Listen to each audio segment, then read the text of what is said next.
주님을 사랑합니다. 어제보다 오늘 주님을 더 사랑합니다. 오늘보다 내일 주님을 더 사랑하겠습니다. 주님께서 우리에게 부으신 은혜와 주님께서 우리에게 부으신 사랑을 깨달아 알게 하여 주시옵소서. 예수님 이름으로 기도드리옵나이다. 아멘. 오늘 말씀은 시편 135편입니다. 시편 135편 1절부터 6절까지 같이 읽겠습니다. 시작. 할렐루야. 여호와의 이름을 찬송하라. 여호와의 종들아 찬송하라. 여호와의 집, 우리 여호와의 성전, 곧 우리 하나님의 성전 뜰에 서 있는 너희여, 여호와를 찬송하라. 여호와는 선하시며 그의 이름이 아름다우니 그의 이름을 찬양하라. 여호와께서 자기를 위하여 야곱 곧 이스라엘을 자기의 특별한 소유로 택하셨음이로다.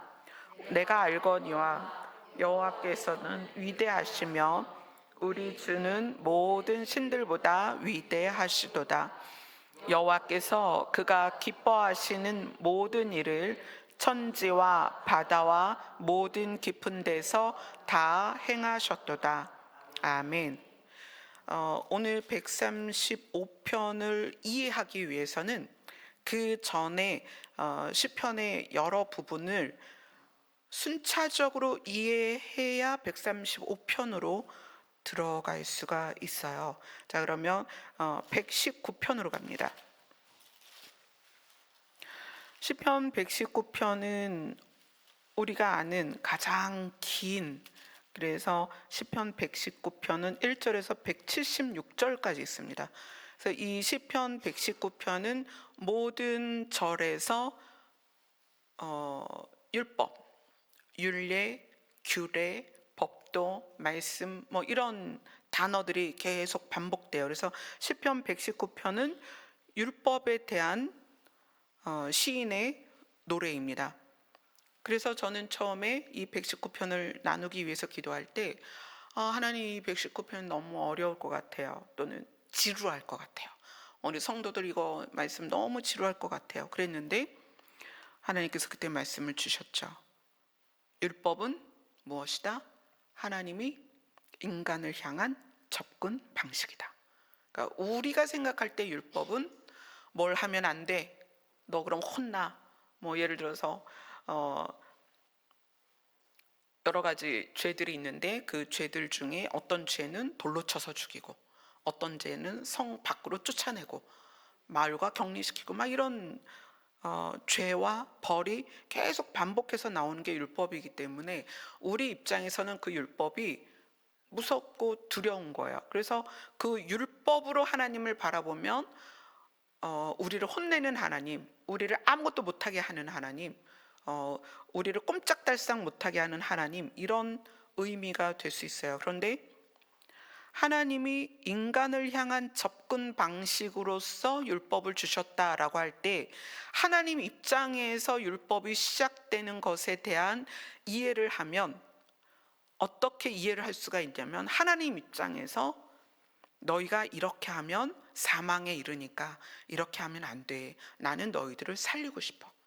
나는 너희들을 도와주려고 하는 거야. 나는 너희를 잃고 싶지 않아. 나는 너희를 살려서 나의 나라로 데려가고 싶어. 이것이 율법에 대한 하나님의 진심이라는 거예요. 하나님의 진심. 우리가 지금 성경을 읽으면서 올해 주제가 뭐죠? 마음에 새겨지는 시온의 대로. 그죠? 예수님이 계시록에 보면 예수님이 시온산으로 오신다고 그랬어요. 그래서 시온이 굉장히 우리가 올해에 중요하게 다루어야 되는 단어죠. 그런데 구약에서의 시온은 어떤 의미냐면 하나님의 통치가 있는 곳이에요. 그래서 이스라엘을 시온의 딸들아 이렇게 표현하죠. 이 시온은 하나님의 통치가 있는 곳이에요. 그리고 이 시온은 우리를 향한 하나님의 긍휼과 은혜가 출발하는 장소예요. 그 시온이. 그런데 그 시온이라는 단어를 이 구약 성경에서 어디서 가장 많이 사용하냐면 시편과 이사야예요. 시편과 이사야서에서 40번 이상을 시온이라는 단어를 써요. 그리고 가만히 생각해 보면 하나님이 우리를 향한 사랑의 결정체가 뭐냐면 예수 그리스도죠. 예수 그리스도죠. 그래서 시온이라는 단어를 가장 많이 쓰는 시편과 이사야가 또한 예수 그리스도를 가장 분명하게 증거를 하고 있다는 거예요. 자, 이사야서로 잠깐 갑시다. 이사야서 2장입니다.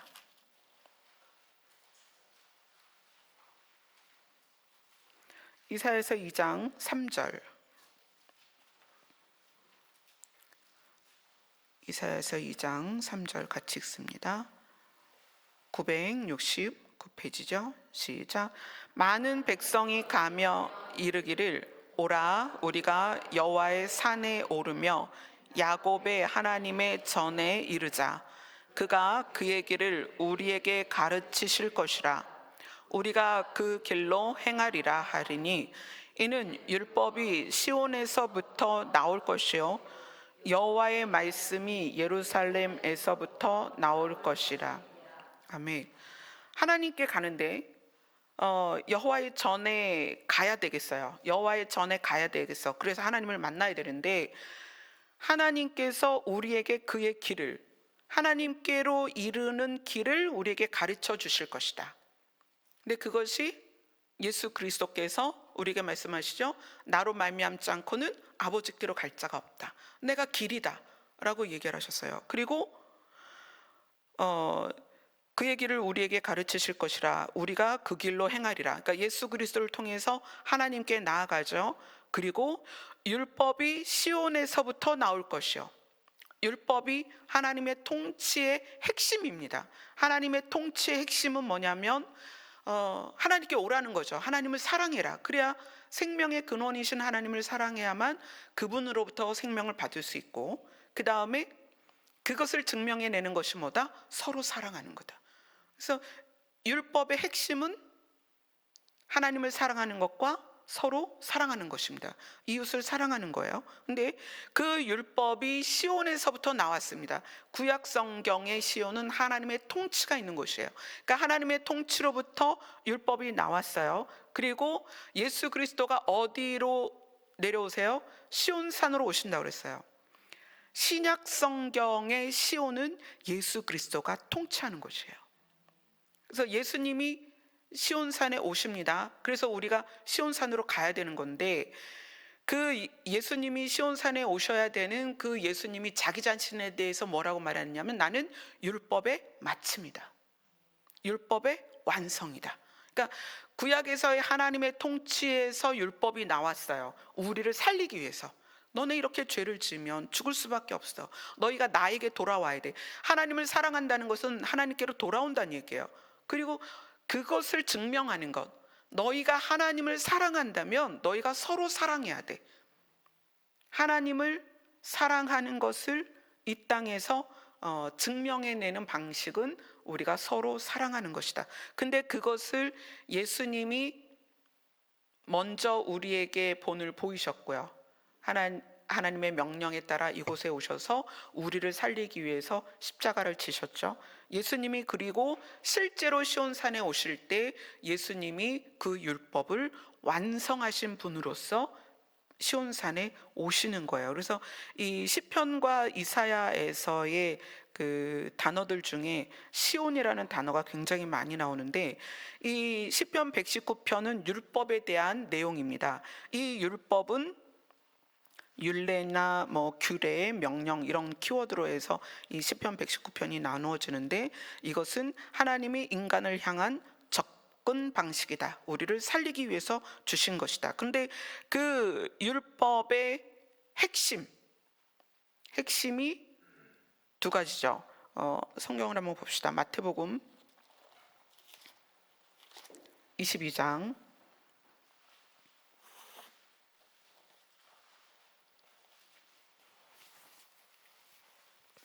마태복음 22장 34절부터 40절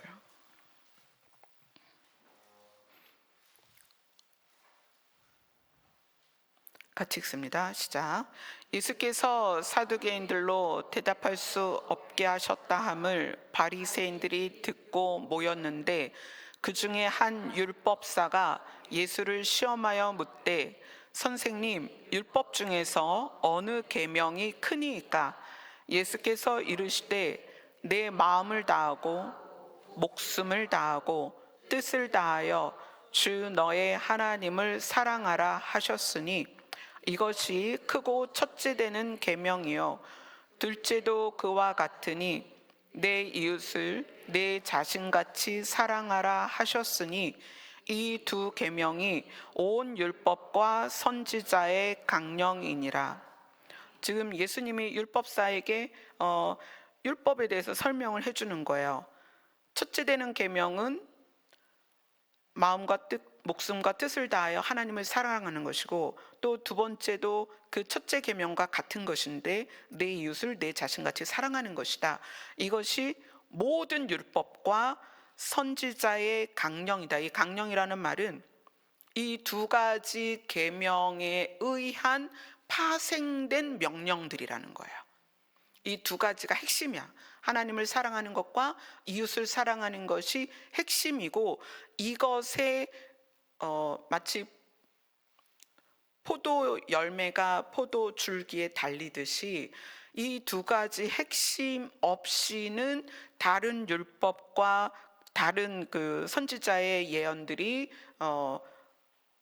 이해되어질 수 없다. 그래서 모든 율법과 선지자가 가르치는 예언들과 계시들과 명령들은 하나님을 사랑하는 것과 이웃을 사랑하는 것에 의해서 파생된 것들이다 라고 예수님이 지금 설명을 하셨어요. 그래서 이 시편 119편을 쓴 시인 입장에서 이 율법을 쭉 배워간 거예요. 하나님의 말씀, 윤례, 규례를 쭉 배우니까 그러면 이 119편을 끝나고 나서 120편부터 시편 120편부터 시편 134편까지는 뭐냐면 그 율법과 규례와 윤례에 대한 이해, 하나님으로부터 인간을 향하여 인간에게 접근하실 때 사람을 향한 인간의 접근 방식이다. 하나님이 나를 살리기 위해서 율법을 주셨구나. 그리고 그 율법을 주야로 묵상하면서 다윗이 깨달은 게 뭐냐면 하나님이 모세를 통하여 율법을 주신 것은 나를 살리기 위함이구나.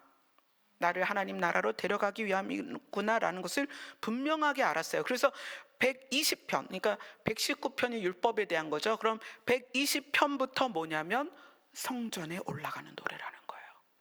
그래서 이 120편부터 지난주까지 봤던 134편까지가 성전에 올라가는 노래예요. 여기에는 솔로몬의 노래도 있지만 대부분 다윗의 시입니다. 율법을 지나서 다윗이 시편 27편이죠. 다윗의 고백이 있죠. 내 평생에 내가 한 가지 소원이 있다. 뭐다? 주의 성전에서.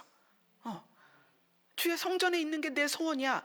그랬던 다윗 입장에서 율법을 다 배우고 나니까 시편 119편을 통해서 율법을 다 거치고 나니까 정말 하나님의 전에서 하나님과만 있어야 되겠는 거예요. 그래서 이 120편부터 134편은 주제가 뭐냐면 하나님께 나아가는 노래예요. 성전을 올라가는 노래라는 거예요. 율법을 지나면 우리는 하나님께 나아가야 됩니다. 하나님이 우리를 혼내려고 꾸중하려고 율법을 주신 것이 아니라 살리려고 주신 거예요. 그래서 율법을 제대로 알고 나면 하나님은 나를 사랑하시는구나 이런 결론에 도달하는 거죠. 그러니까 이 다윗의 소원, 난 하나님의 성전에 늘 있고 싶어 했던 소원이 더 커지는 거예요.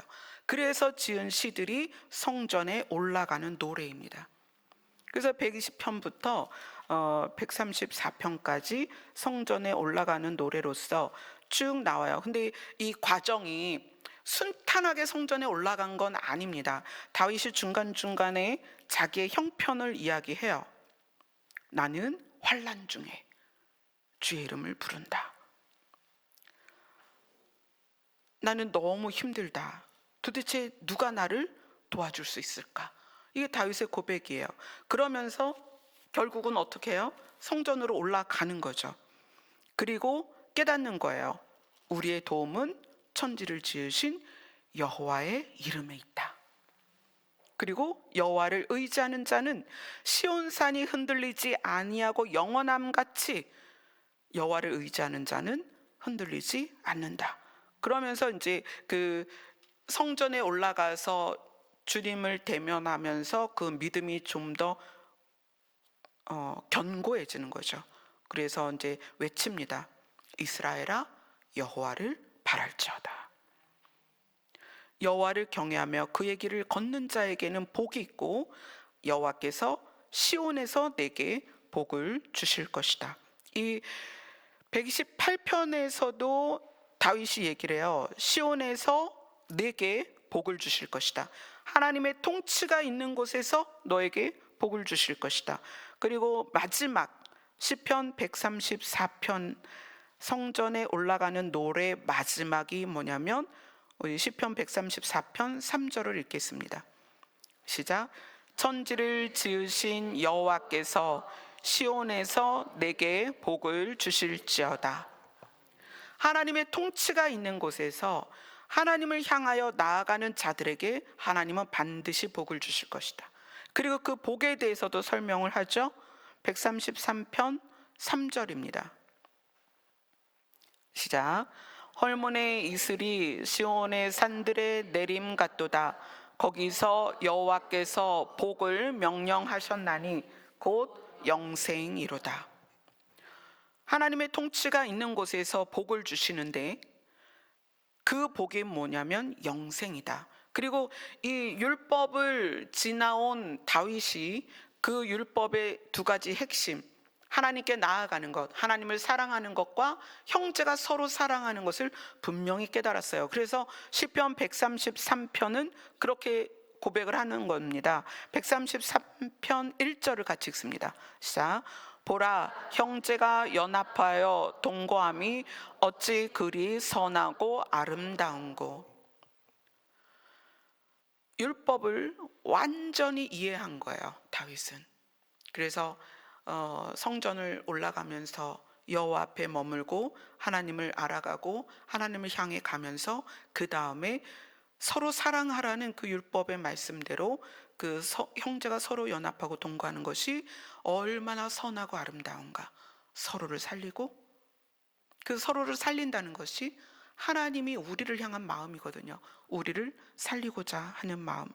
그리고 하나님이 주시고자 하는 복, 시온에서 너에게 복을 주실 건데 그 복이 뭐다? 영생이다.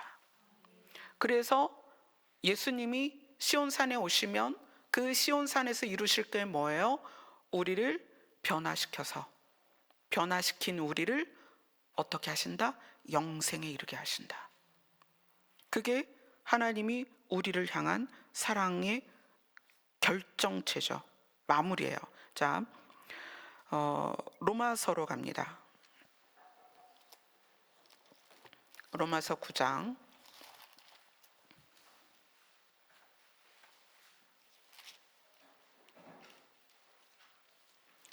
로마서 9장 33절입니다.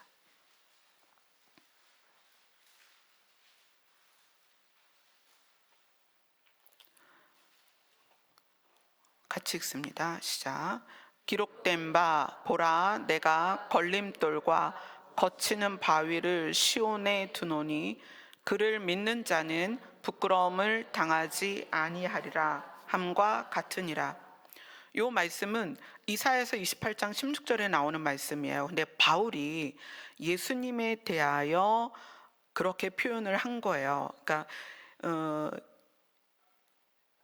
이스라엘 사람, 그러니까 유대인들은 무엇을 함으로 해서, 그러니까 자기들이 율법을 지키고 할례를 할례를 받았기 때문에 그래서 자기들은 반드시 하나님께로부터 구원을 받는다라고 생각을 하고 있었어요. 그런데 이 바울이 여기에서 우리가 이방인이잖아요. 우리가 구원받을 수 있는 이유, 그거를 설명해요. 그거를 믿음에서 난 의이다 이렇게 표현해요. 그러니까 우리가 의인인데 어떤 의인이냐? 믿음으로 말미암아 된 의인이죠. 근데 이것이 이스라엘 사람이 율법에 의하여 우리를 보면 도무지 구원받을 수가 없는 거예요. 율법에 의한 모습으로 우리를 보면 이방인이기 때문에 이스라엘 유대인들이 지키는 율법을 우리는 절대 지키지 못하거든요. 그러니까 바울이 설명하는 거예요. 이방인에게서의 구원은 믿음으로 말미암는 구원이다. 이걸 설명하면서 보라. 내가 걸림돌과 거치는 바위를 시온에 두노니 그를 믿는 자는 부끄러움을 당하지 아니하리라. 시온에 둔 바위가 누구예요? 예수 그리스도라는 거예요. 자, 이것을 바울 말고도 베드로가 또 이렇게 고백을 합니다. 베드로 전서로 갑니다. 베드로 전서 2장 6절입니다.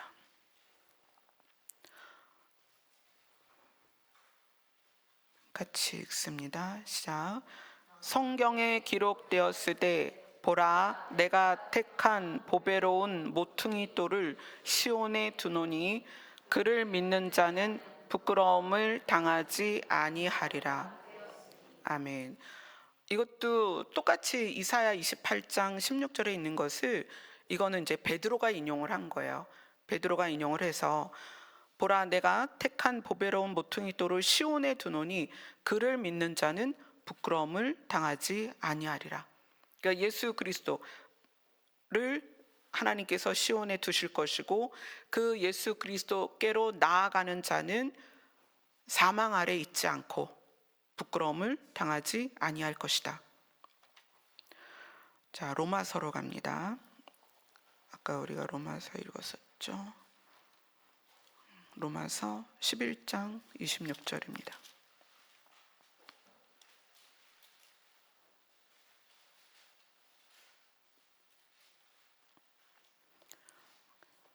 같이 읽습니다. 시작.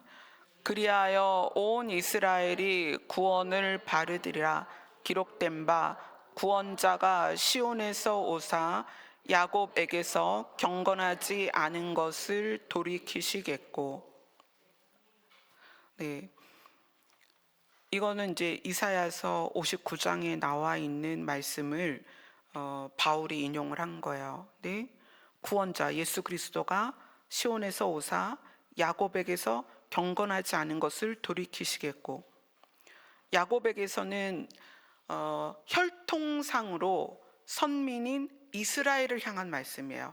이방인이 아니라 이스라엘을 향한 말씀인데 경건하지 않은 것을 돌이키시겠다는 것은 이스라엘 백성이 자기들이 선민이고 할례를 받았고 율법을 지키니까 당연히 구원받을 것이다 라고 생각을 했는데 하나님은 율법의 정신인 하나님을 사랑하는 것과 서로 사랑하는 것이 너희 안에 이루어지지 않으면 율법과 할례 받은 것으로 너희들이 구원받을 수 없다.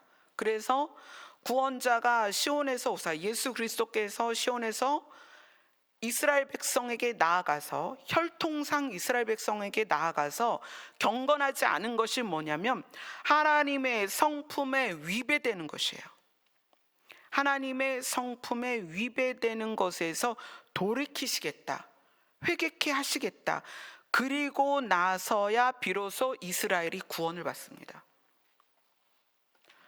그러니까 어떻게 보면은 우리가 이제 휴거의 첫 열매가 되기를 원하고 있죠.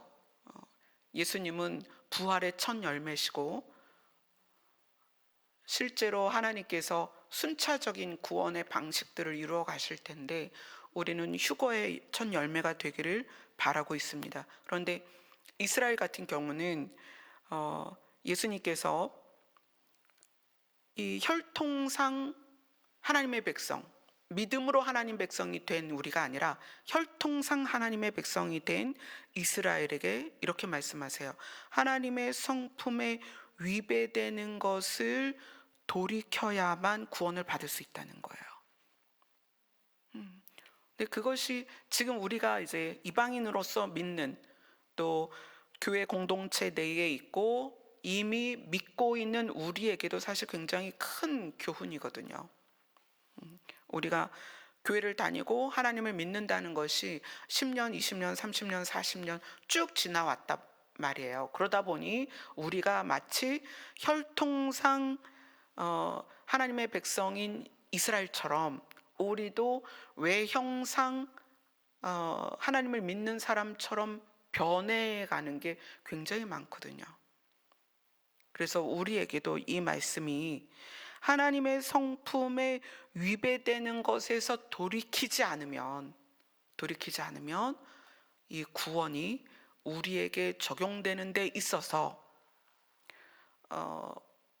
왜 이게 되게 두려운 말씀이냐면, 우리는 하나님의 성품에 위배되는 것을 가지고 있을 때, 이것이 예수님이 오시는 때는 세상이 가장 어두운 때예요. 예수님은 새벽별이라고 표현하잖아요. 가장 어두울 때 별이 빛나는 거거든요. 근데 가장 어둡다는 것은 사망의 권세가 사람들에게 가장 영향을 많이 준다는 거예요.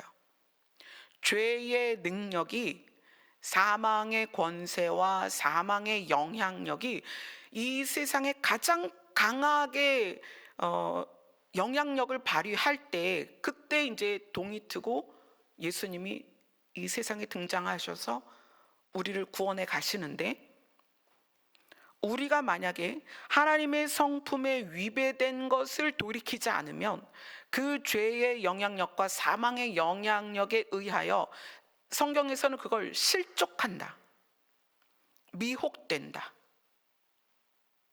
시험을 당한다, 이런 표현들로 우리에게 경고를 주고 있어요. 그러니까 우리가 지금 이 자리에 있는 것이 구원을 보장하는 게 아니라는 거예요. 혈통상 이스라엘 사람들처럼 자기들이 혈통상 이스라엘 사람이고 유대인이기 때문에 우리는 당연히 하나님께 구원받는다라는 개념이 오늘 이 로마서에서 바울이 여지없이 깨트리는 거예요. 구원자가 시온에서 오셔서 혈통적으로 유대인인 너희들에게 오셔서 하나님의 성품에 위배되는 것을 돌이키시겠고, 그것에 순종되지 않고 하나님의 성품에 위배된 것을 돌이키지 않으면 구원받을 수 없다는 거예요. 그러니까 우리가 지금 오늘 믿은 사람은 믿음으로 당연히 구원을 받습니다. 그런데 성경은 구원에 이르도록 자라가야 된다는 거예요. 왜냐하면 구원에 이르도록 자라가는 것에서 우리가 시험을 당하여 실족할 수 있고, 그죠?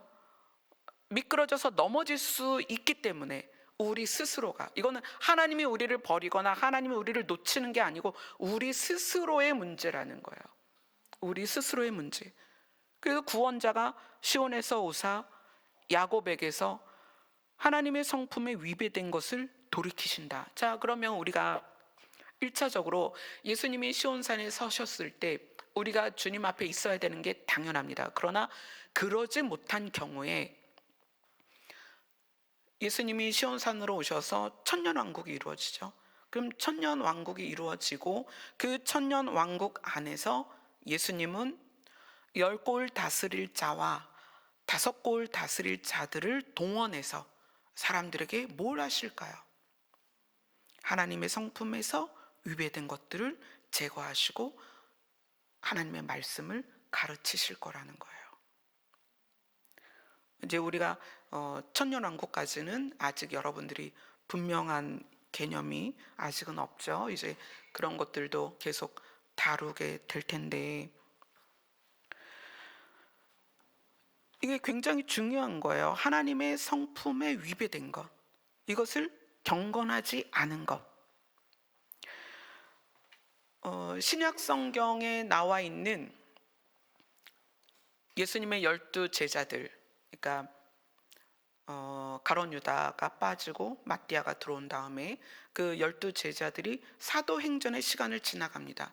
그리고 사도행전의 시간을 지나가면서 제자들이 하나하나 순교를 해요. 그때 뭐 베드로는 베드로대로, 유다는 유다대로 이제 글을, 성경을 남기잖아요.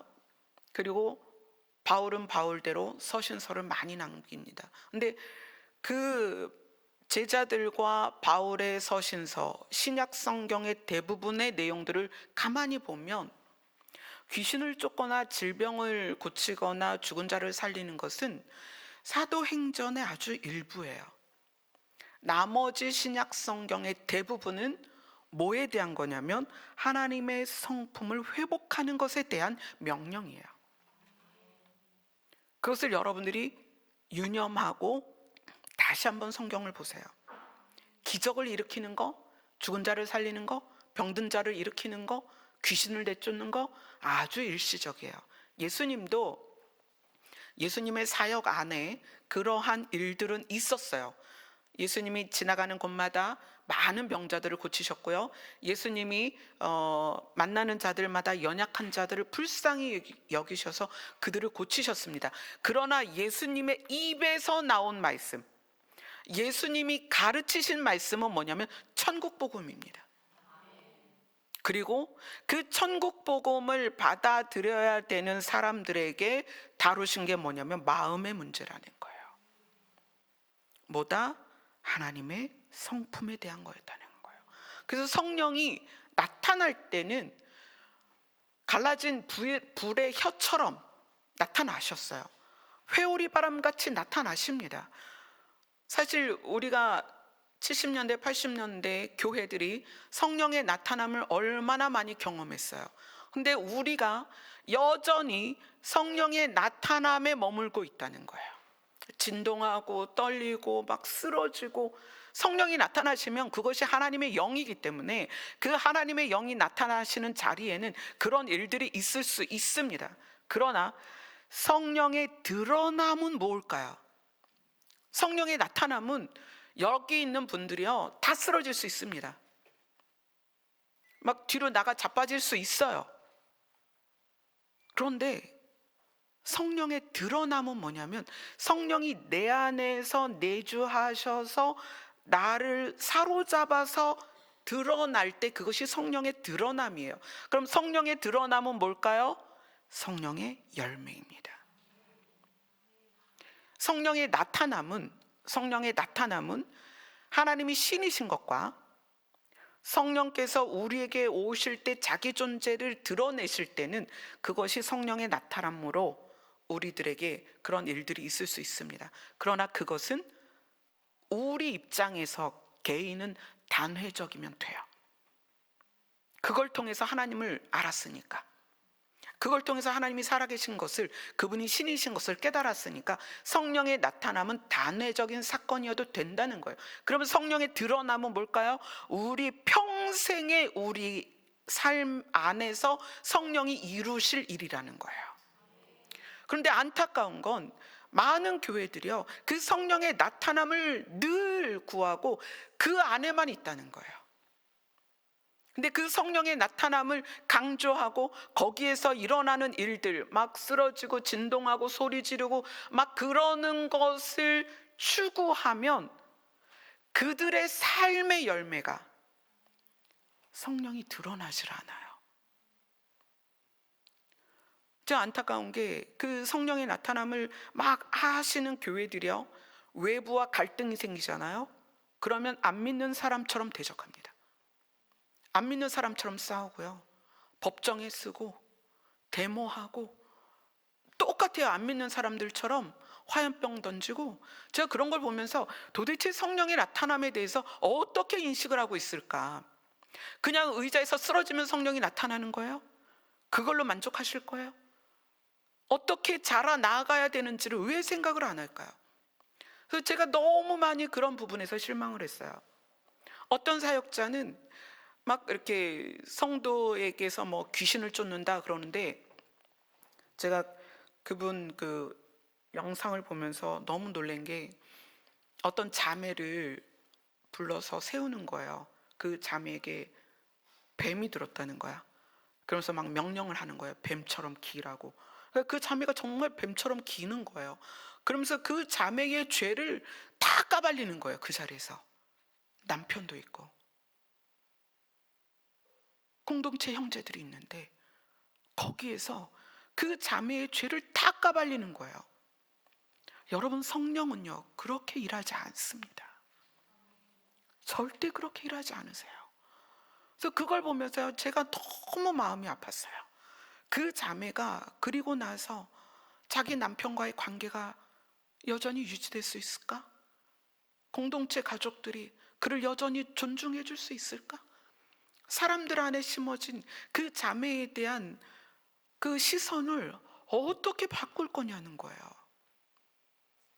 여러분, 그래서 혹시라도 여러분이 늘 우리 교회에 계신 건 아니잖아요. 다른 집회 장소에 가실 수도 있고 다른 교회를 가실 수도 있어요. 왜냐하면 교회는 다 하나님의 교회입니다. 그래서 여러분들이 어디든 가실 수가 있어요. 또 다른 곳에 있다가 오실 수도 있고요.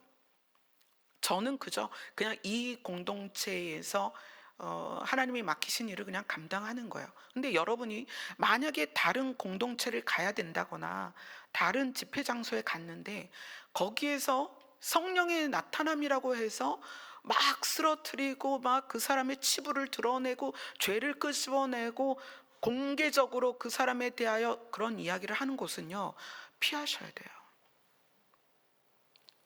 그걸 누가 좋아할까요?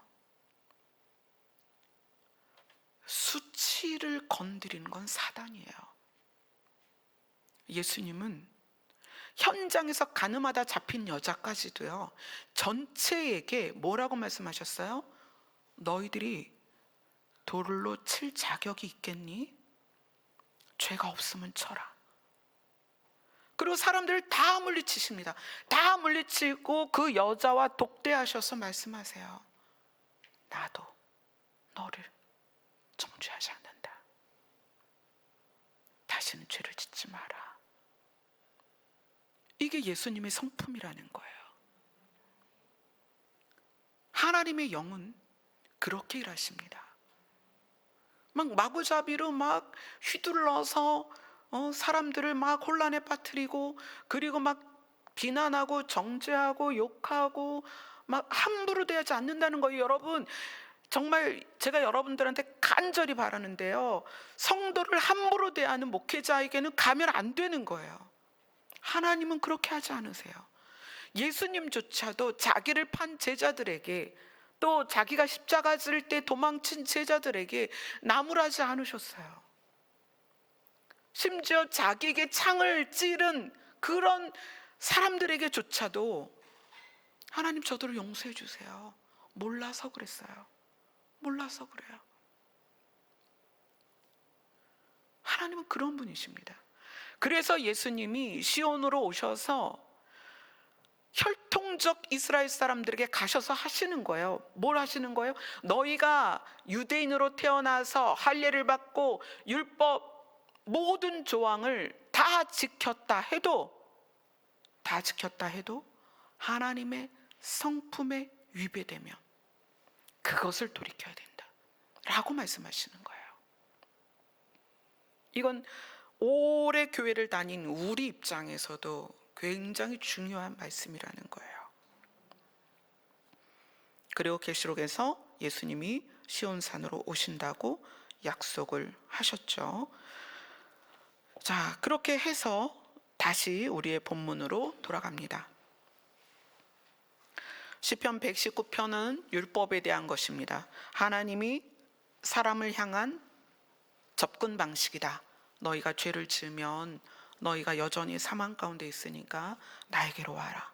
그리고 나에게 온 사람들은 서로 사랑해야 돼 라는 것을 가르치신 거예요. 그래서 다윗이 그 율법을 통과하면서 성전에 올라가는 노래를 이렇게 구구절절히 성전에 올라가서 여호와를 더 깊이 알고 여호와를 사랑하고 여호와를 향하는 노래들이 이어집니다. 그리고 나서 133편에 형제의 연합과 동거가 서로를 살리는 너무나 아름다운 모습이다. 그리고 하나님은 거기에서 여호와를 향하여 나아가고 형제를 향하여 사랑하는 거기에서 어떻게 하셨다? 복을 명령하셨다. 그 복이 뭐다? 영생이다. 아멘. 그리고 나서 이제 134편에 성전에 올라가는 노래로서의 결론을 다시 이야기하죠. 시온에서 네게 복을 주실지어다. 그 시온이 신약 성경의 신약의 시대에 살고 있는 우리에게는 다시 오실 예수 그리스도로부터 우리가 복을 받을 것입니다. 그분이 주시는 것은 영생입니다. 그리고 나서 이제 135편으로 넘어오는 거예요. 이제 그 율법을 통과해서 성전을 향하여 올라갔던 다윗이 그 성전에서 하나님을 깨닫고 하나님을 이해하고 하나님을 경외하고 그리고 자기 자신이 겸손한 상태에서 하나님 앞에 무릎을 꿇으며 형제가 연합하고 동거하는 것에 대한 깨달음까지 간 다음에 그 다음에 할 수 있는 게 뭐냐면 여호와를 찬송하는 거였어요. 그래서 135편은 1절부터 우리가 보고 있는 성경은 할렐루야 이렇게 나와 있는데 이것이 다른 성경은 여호와를 찬송하라. 그 다음에 여호와의 이름을 찬송하라. 여호와를 찬송하는 것과 여호와의 이름을 찬송하는 건 뭐가 차이가 나냐면 여호와를 찬송하라는 것은 여호와의 존재고요. 여호와의 이름을 찬송하라는 것은 그분이 신이신 것에 대해서 찬송을 하라는 거예요. 여호와의 이름, 그분은 신이십니다. 근데 신은 우리가 두려워 떠는 존재로서의 신이 아니고 우리를 사랑하는 분으로서의 신이다. 그리고 나서 2절을 우리 같이 읽을게요. 135편 2절 시작. 여호와의 집, 우리 여호와의 성전, 곧 우리 하나님의 성전 뜰에 서 있는 너희여. 여기에서의 너희여는 하나님의 통치를 소망해서 하나님의 성전으로 모이는 거예요. 지금 여호와의 집, 여호와의 성전, 하나님의 성전 뜰, 하나님의 통치를 소망하는, 그리고 하나님이 주시는 영생의 복을 소망하는 자들, 너희들 여호와를 찬송하라. 3절이 그렇게 얘기하죠. 여호와를 찬송하라. 여호와는 선하시며 그의 이름이 아름다우니 그의 이름을 찬양하라. 신이라는 이름이 절대자이기도 하고 신이라는 이름이 창조자이기도 하지만 신이라는 이름은 그 안에 선함이 들어있다. 선함은 생명을 살리시는 분이십니다. 그죠? 그래서 그 선함이 어디에서 나타나냐면 오늘 본문 읽은 것 중에 마지막 절 6절입니다. 6절을 같이 읽습니다. 시작. 여호와께서 그가 기뻐하시는 모든 일을 천지와 바다와 모든 깊은 데서 다 행하셨도다. 하나님께서 기뻐하시는 모든 일, 그것은 생명에 관련된 일입니다. 생명을 주시기도 하고 생명을 살리시기도 하고 생명을 유지시키기도 하고, 그리고 우리는 원래는 생명을 잃은 존재죠. 생명을 잃은 우리에게 생명을 다시 주시는 분이다. 그래서 우리가 새 생명을 얻었다 이렇게 표현하죠. 여호와는 그분의 특징이 뭐냐면 선하시다는 거예요.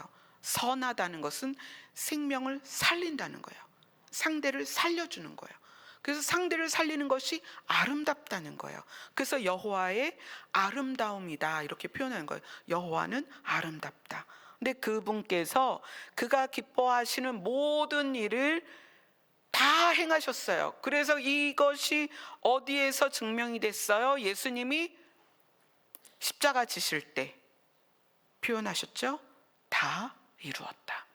그래서 태초의 생명과 우리가 얻을 새 생명, 이것이 신께서 다 이루셨습니다.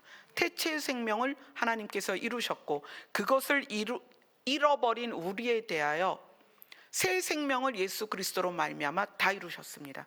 그래서 이제는 우리는 예수님으로 말미암아 다시는 죽지 않는, 다시는 사망이 없는, 다시는 슬픔과 어둠이 없는 그것으로 가게 되었다는 거예요.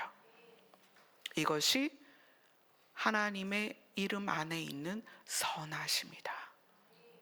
그래서 우리는 은혜를 받은 자입니다. 아멘. 사실 우리가 이해하는 하나님은 이런 게 있어요. 여러분들도 아마 그렇게 생각하셨을 때가 있었을 거고, 여전히 그렇게 생각하는 분이 있을 텐데, 하나님은 얘는 천국 보내고 얘는 지옥에 보내, 이렇게 생각을 하거든요. 그래서 어떻게 하나님은 지옥을 보내냐, 그래서 지옥이 없다라는 교단이 있죠. 실제로 지옥은 없습니다 하는 이단이 있습니다. 지옥이 있어요. 그러면 하나님이 얘는 천국 보내고 얘는 지옥 보내냐, 그게 아니고요. 지구는 이미 사망 안에 있습니다. 지구는 이미 사망 안에 있어요. 지구 안에 사는 한 모두가 죽습니다. 근데 영은 안 죽잖아요. 그래서 그 영이, 죽지 않는 영이 어디로 간다? 지옥에 간다. 자, 지구에서 태어나면 선악과에 의하여 에덴에서 쫓겨난 그 태초의 우리의 조상 때문에 지구에서 태어난 존재들은 전부 죽습니다. 사망 안에 있습니다. 그리고 육체는 다 흙으로 돌아가고, 원래 흙이 재료니까 흙으로 돌아가고, 우리 안에 있는 영은 죽을 수는 없으니까 그 영이 어디로 가는 거예요? 지옥에 가는 거예요. 그렇게 돼 있습니다. 그런 상태에서 하나님이 생명을 얻을 수 있는 장소, 그리고 그 생명을 누릴 수 있는 장소로 가는 방법을 주셨다는 거예요. 그게 구약에서는 율법이었고 신약에서는 예수 그리스도죠. 그러니까 우리는 신약 시대에 살면서 예수 그리스도로 말미암아 원래 죽을 수밖에 없는 이 지구에서 태어난 우리가 사망이 없는 곳으로 옮겨질 수 있는 방식을 택한 거예요. 누구 때문에? 복음 때문에. 복음. 하나님께서 하나님의 뜻을 마음에 둔 것을 하나님의 뜻이고, 그것을 입 밖으로 내신 게 하나님의 말씀이고, 그 말씀이 실제 형체가 돼서 오신 분이 예수님이고, 그 예수님이 하나님의 뜻을 다 이루셨고, 그래서 그 예수님을 믿기만 하면, 그러니까 선택을 우리에게 주신 거예요. 선악과를 먹으면 죽는다처럼 너희가 예수를 믿으면 산다예요. 그래서 우리는 아담보다 굉장히 희망적인, 그러니까 너무나 귀한 선택을 하도록 기회를 주신 거예요. 선택만 하면. 어떻게? 예수님을 믿기만 하면. 너무 쉽잖아요. 예수님을 믿기만 하면 어떻게 된다? 하나님의 나라로 갈 수 있는 자격이 주어지는 거예요. 이게 은혜입니다. 그러니까 하나님이 너는 지옥, 너는 천국, 이게 아니라 지옥 가고 천국 가는 것조차도 우리가 선택할 수 있도록 선택지를 주셨다는 거예요. 그래서 구약 성경엔 그렇게 얘기하죠. 화와 복을 너희 앞에 두었다. 너희가 어떻게 선택할래? 우리는 복을 선택하면 돼요. 우리는 천국 가는 거 선택하면 돼요. 그게 뭐다? 예수님을 믿는 거다. 그런데 하나님은 속지 않으신다는 거예요. 예수님을 믿는 게 뭐냐는 거야. 하나님의 성품을 닮아가는 거예요. 그래서 성령이 우리 안에 오셔서 우리에게 하시는 일은, 물론 성령이 하나님의 신이시니까 때로는 질병을 고치고, 때로는 예언을 하기도 하고, 때로는 환상을 보기도 하고, 때로는 앞으로 일어날 일을 알기도 해요. 저도 많이 경험했습니다. 그러나 성령이 우리에게 하시는 일의 핵심은 우리 안에 마음에 들어오셔서 우리의 마음을 기경하셔서 하나님의 성품에 위배된 것들을 고쳐서 하나님의 성품을 닮아가도록 하신다는 거예요. 그래서 성령이 우리 안에 계셔서 시간이 지나면 성령이 드러나야 되는데, 그 성령이 드러나는 모양이 뭐다? 성령의 열매다. 그 열매가 어떤 것들이에요? 하나님이 갖고 계신 성품이다. 아멘. 그래서 우리가 신앙생활 하면서 여전히 초등학문 같은 뭘 지켜야 돼? 뭘 해야 돼? 또는 예루살렘 성전에 있었던 그 성령의 나타남의 현상, 그 현상만 또 쫓는, 어떤 분들 계속 현상만 쫓아요. 여러분, 은혜는, 여러분 가끔 그러죠. 가끔이 아니라 아마 예배 드리고 갈 때 오늘 은혜 받았어? 은혜 못 받았어의 차이. 어떨 때 은혜가 받았다고 느껴지고 언제 은혜를 못 받았다고 느낄까요? 굉장히 감정적인 거예요. 오늘 말씀이 확 나한테 너무나 감동이 됐어요. 또는 기도하는데 그 기도의 느낌, 굉장히 깊이 들어갔다, 이런 표현을 쓸 수도 있어요. 막 그러면 은혜를 받았다라고 표현을 해요.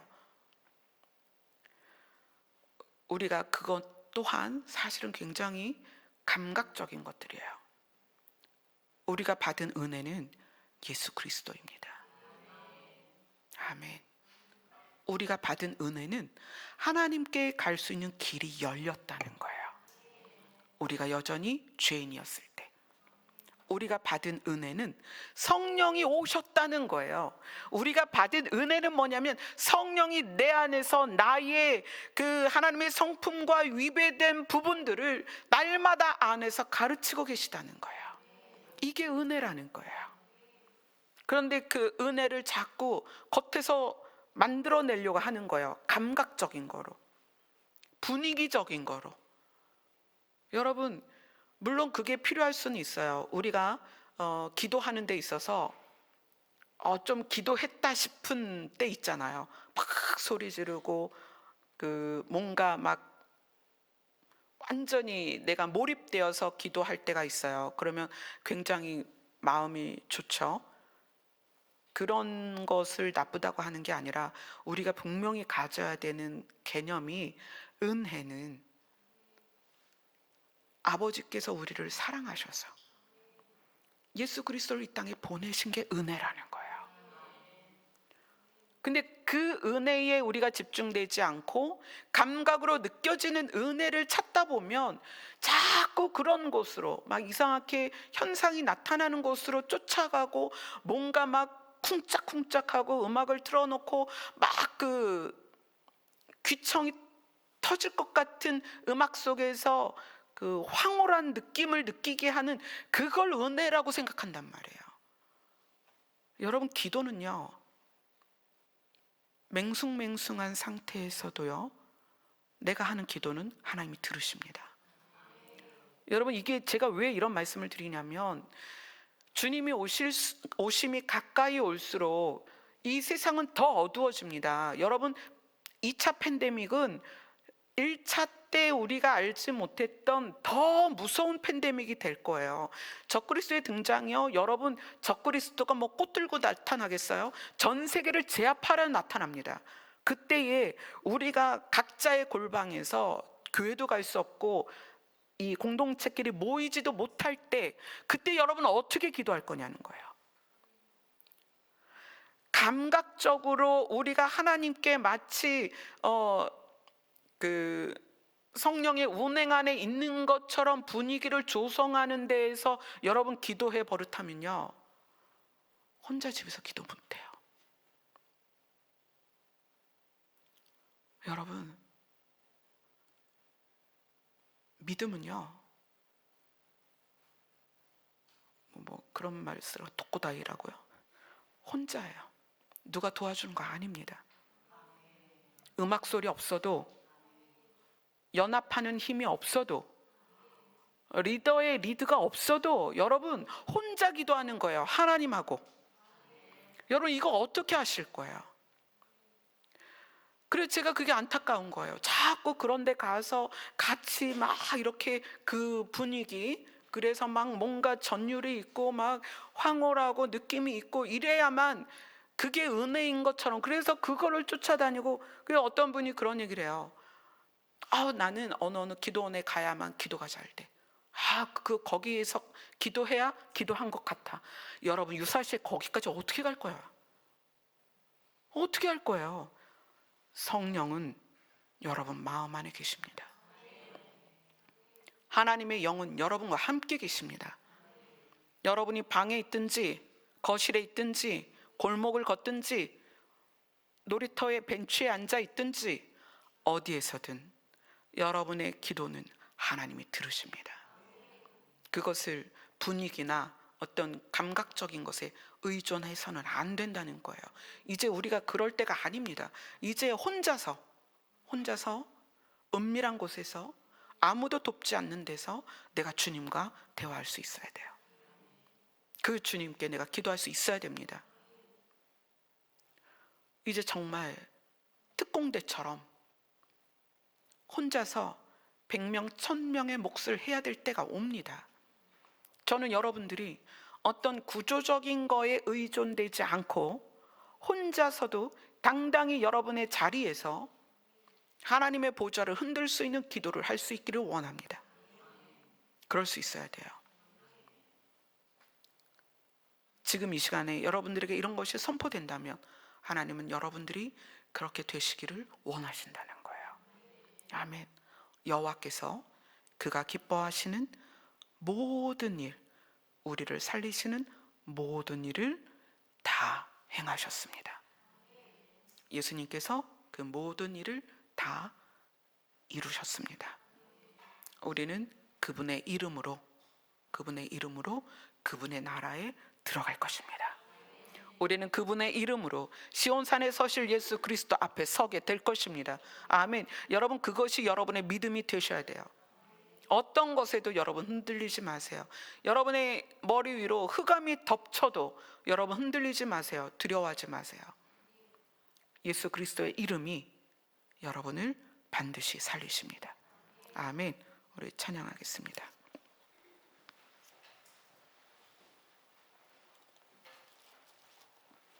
우리 309장입니다.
않고 새벽 4시까지 진행이 됩니다. 그래서 방송팀은 우리 중보기도 이름을 그냥 쭉 올려주시고요.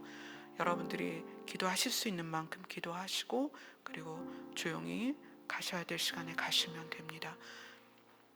우리의 기도가 사람을 살립니다. 우리의 기도가 여러분의 가족을 살립니다. 우리의 기도가 대한민국을 살립니다. 여러분의 눈물이 누군가의 생명의 새순이 돋게 합니다.